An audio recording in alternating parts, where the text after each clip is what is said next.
Hi and welcome sa Kunay Gaya Vlogs. Updates, sceneries, chika tungkol sa bakasyon dito sa Helsinki, Finland 2025.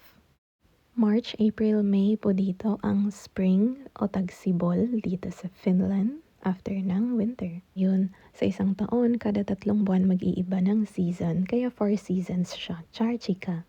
Habang may pa-view dito sa Helsinki, pero isang area lang to dito sa may east.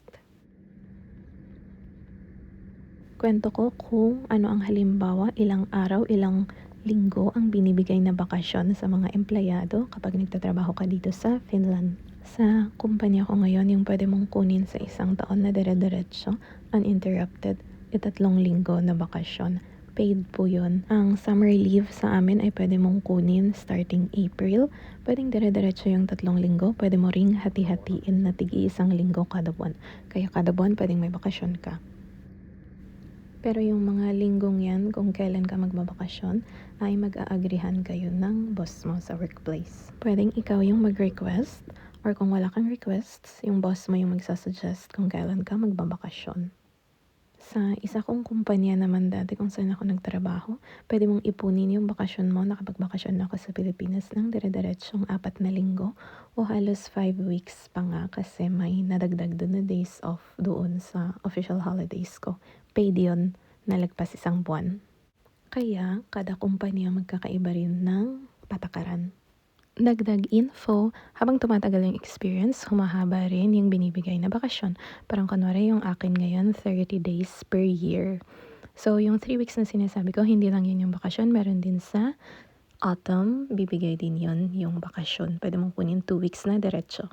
Pero sabi nga ng boss namin, according sa law, kailangan mong magbakasyon sa isang taon. Hindi pwedeng ipunin mo lang at hindi ka magbakasyon sa buong taon. Tapos kunwari after 2 years ka pa, diba? Hindi po pwede yun. Dagdag chika pala, kapag sa schedule mo nakalagay yung annual leave dun sa may pangalan mo, hindi ka pwedeng kumuha ng extra shifts sa same na company mo. Kunwari may kulang na staff, ganun. Tapos syempre magbabayad sila ng extra pay, may bonus pa yon, mga ganun. Hindi mo pwedeng kunin yung mga shifts na yon kung naka-schedule ka na vacation leave. Hindi pwedeng i-duty mo yung bakasyon mo para lang kumita ka ng pera. Para makita rin nila, mag-guarantee nila na nagbabakasyon ka talaga. O diba, may time ka na para mag-rest, mag-travel kung nag-budget ka para sa travel mo, char. Para naman sa mga may anak, nire-request nila usually yung June to July na bakasyon sa work para sabayan yung mga anak nila. Lalo na yung mga anak nilang nag-aaral pa.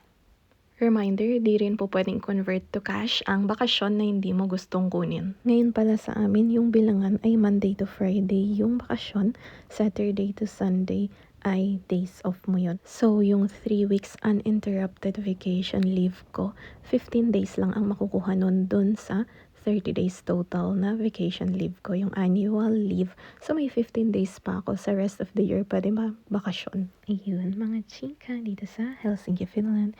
Itong later videos ay nung may snow pa, nung winter to early spring, malapit sa beach.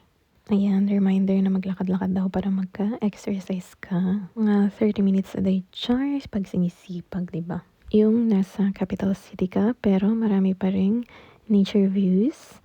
Malapit kasi nature, may dagat, may forest, ganyan, parks na libre mong bisitahin.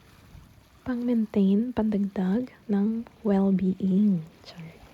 Salamat pong muli sa pakikinig at sa panonood ng Kunay Gaya Vlogs.